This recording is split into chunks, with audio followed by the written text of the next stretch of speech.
Здравствуйте. С понедельника для иностранцев, которые работают в нашей стране, в Якутске в том числе, наступают не самые радостные дни. Вступает в силу постановление федерального правительства, которое в целом упорядочивает отношения с властями, иностранцев с властями. И в этом смысле делают эти отношения цивилизованными. Но, как известно, законы у нас все хороши, в отличие от их исполнения. Об этом мы с вами поговорим сразу после рассказа о наиболее значимых событиях дня. Здравствуйте. Накануне на севере Иркутской области произвел аварийную посадку самолет авиакомпании «Полярные авиалинии» Ан-3. После отказа двигателя экипажу удалось посадить самолет на лесную просеку. Жертв и пострадавших нет. Все 5 человек, находившиеся на борту самолета, эвакуированы. Нельзя не заметить, что это уже, по-моему, третье происшествие, отлетное происшествие именно с этими самолетами Ан-3.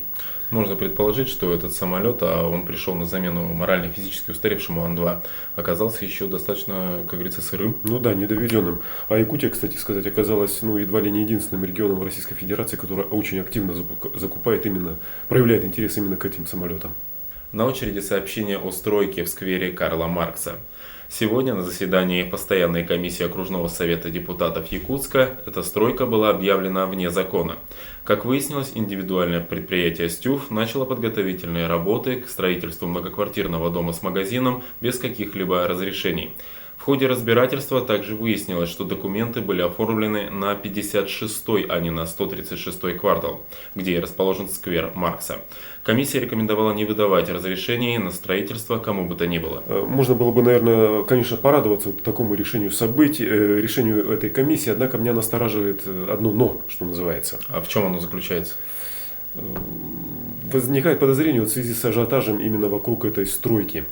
У меня, честно сказать, очень сильно большое подозрение, что и акцентирование внимания общественности на недопустимости стройки именно этого объекта, именно этого дома в сквере именно Карла Маркса разгорелось не просто так само по себе. Очень сильное подозрение, что, наверное, эту стройку начала не та компания, которая, как по некоторым, может быть, власть придержащие в нашем городе хотели бы. Вот такое подозрение у меня есть. Эти сомнения сможет развеять только дальнейшее развитие событий, а именно если какая-нибудь другая компания не начнет строительство своего объекта на этом месте. К другим темам. Сегодня в Якутске открылась 5-я городская научно-практическая конференция школьников «Шаг в будущее». Через фойе 2-го этажа и оба спортивных зала 33-й школы невозможно было пройти. Они были увешаны планшетами со школьными проектами. 482 учащихся представили свои разработки, начиная с предложений по усовершенствованию банального лобзика и заканчивая глобальными разработками в сфере энергосбережения. Нынешним школьникам можно только позавидовать. Я вспоминаю, когда свои школьные годы, так мы тогда максимум на что могли рассчитывать, так это только предметные, олимпиады, предметные какие-то конкурсы. Именно поэтому эта конференция носит название «Шаг в будущее». Кстати, сегодня вечером жюри отобрало 10 наиболее интересных разработок. То есть апофеоз ее, можно сказать, так ожидается, произойдет только завтра, в субботу. Совершенно верно. Открыла эту подборку сообщения о происшествии в воздухе, а завершит о происшествии на земле. Случилось оно в селе Кобяй. Этой ночью здесь случился пожар в жилом доме. К моменту прибытия пожарного расчета одна из квартир одноэтажного деревянного дома горела открытым огнем. Брандмейстерам удалось локализовать очаг возгорания за 20 минут, после чего были обнаружены тела 2 детей, сообщает пресс-центр Дальневосточного регионального центра МЧС России. Итак, для иностранцев, работающих в нашей стране, с понедельника наступают не самые приятные дни. Вступает в силу постановление федерального правительства, которое номинально упорядочивает работу иностранцев в нашей стране, и в Якутске, соответственно, в том числе. В целом оно делает эти отношения с властями, иностранцев властями более цивилизованными. Хотя, как известно, законы у нас все, в общем-то, хорошие, в отличие от того, как они исполняются.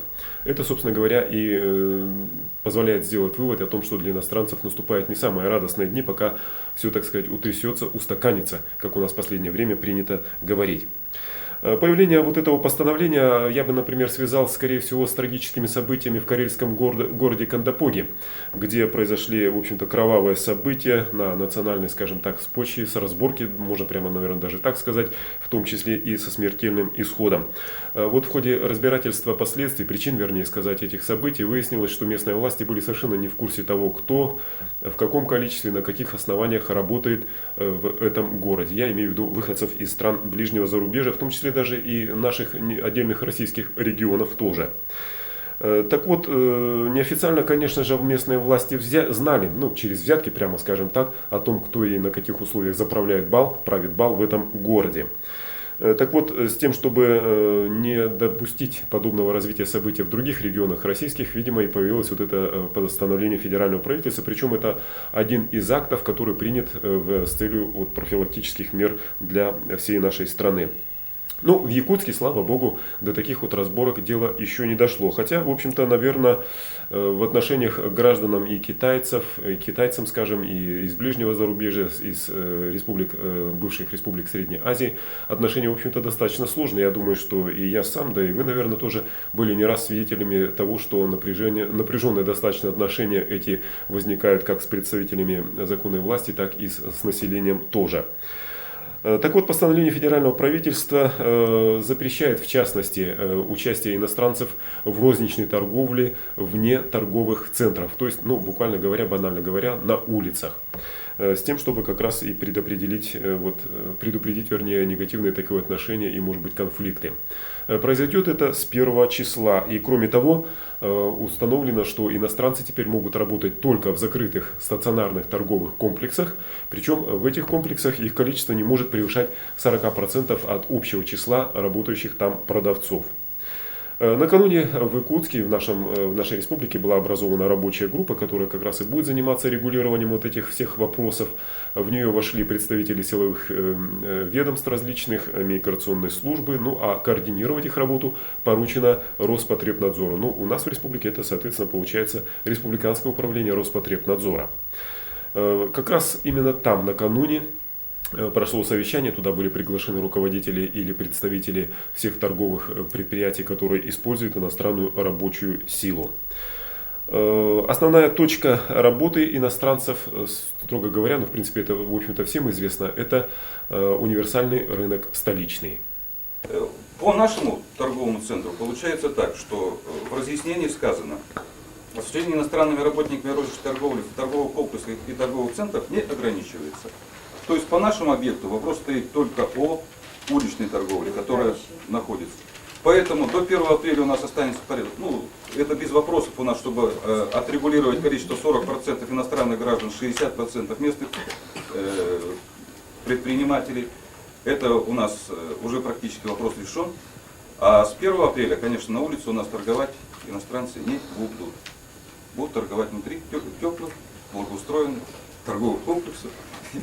И так я понимаю, что постановление Фродкова защитило их права, обязанности. Но еще одно новшество. Мы перестали заключать договора с физическими лицами с 1 числа. У нас договора все с юридическими лицами, то есть ООО и ИП. В то же время гендиректор торгового центра «Столичный» признал наличие незаконных торговцев на территории центра. На самом деле мы посчитали, у нас есть лица, которые прибывают из Благовещенска, с Хабаровска и торгуют нелегально. С ними мы боремся, и у нас их не будет. И в продолжение темы незаконных торговцев. На совещании неизбежно возник вопрос о занятиях для тех, кто будет сокращен. И хотя версия ответа тут же прозвучала, думаю, она очень формальна. Впрочем, давайте послушаем этот диалог. У нас лица иностранные подпадут под сокращение. Дальше-то что с ними будет? Потом они у нас не выйдут где-нибудь в наших отдаленных уголках города, в палаточках, в киосках. Что дальше с ними будет? Вот они их сократят до 40%. Куда они? Что дальше? Люди, которые будут сокращены, они могут получить разрешение также на работу, но для занятий уже другим видом деятельности. Пусть они работают строительствами, работают водителями автобусов. Это никто не запрещает. А конкретно по этим гражданам, вот это закон, который вступил в силу, федеральный закон 271, там внесена поправка в статью 83 Трудового кодекса. И там расписано, что можно расторгнуть трудовой договор на основании приведения количества доли иностранных работников с этой квотой, которая установлена постановлением правительства. Ну а граждане пусть приходят. Кстати, для безвизовых стран, для граждан, которые прибыли в порядке, не требующем получения визы, для них порядок получения разрешения на работу облегчен полностью. Они предоставляют только миграционную карту, документ, удостоверяющий личность, паспорт, квитанцию об оплате госпошлины в течение 10 суток мы обязаны выдать им разрешение на работу. Если они получают разрешение на работу на срок более 90 суток, они уже позже, в течение месяца, приносят нам свидетельство о том, что они не болеют ВИЧ-инфекцией, туберкулезом и так далее. Это вот проблемы тоже возникали у иностранных работников. Сейчас облегчили полностью. Были приняты поправки к федеральному закону 115 о правовом положении иностранных граждан. Там в чем облегчение? Там вот в пункте 4 конкретно указано, что при заключении договора на аренду места с арендатором он должен предоставлять перечень продавцов, которые будут осуществлять торговлю на данном торговом месте. С указанием фамилии, имя, отчества, гражданства и так далее. Вы говорите о том же законе, о котором я говорю.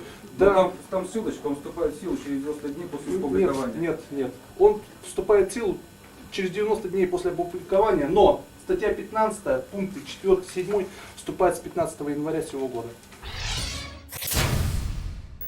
В ходе дальнейшей дискуссии Виктор Федоров заявил, что тупое, грубо говоря, тупое следование вот этому федеральному постановлению федерального правительства, оно невозможно. То есть ему следовать можно, но в результате работа вообще остановится. И в связи с этим сказал, что он лично намерен руководствоваться разъяснениями, которые Минсоцтруда и здравоохранения Российской Федерации дал в развитии вот этого самого постановления. Тем более, что федеральное правительство как раз и поручило разъяснить региональным органам на местах, так сказать, именно этому министерству, как же его следует исполнять. В ответ на это, уже в кулуарах, этой встречи, представитель налоговой службы заявил Виктору Федорову, что это разъяснение Минсоцразвития России не зарегистрировано в Министерстве юстиции официально, и поэтому налоговая служба руководствоваться им не намерена. Это как раз к тому, что законы-то у нас все хорошие, а вот как они исполняются, как они реализуются и насколько согласованно федеральное даже ведомство к нему подходит к этой реализации, это еще очень и очень большой вопрос. Так что я не исключаю, что в будущем мы еще не раз вернемся к этой самой теме. Тем более, что она затрагивает не только иностранцев из дальнего зарубежья, китайцев, скажем, но и очень много выходцев из республик Средней Азии, Белоруссии, Украины и ряда других регионов бывшего Советского Союза тоже. На сегодня все. Встретимся в понедельник. До свидания.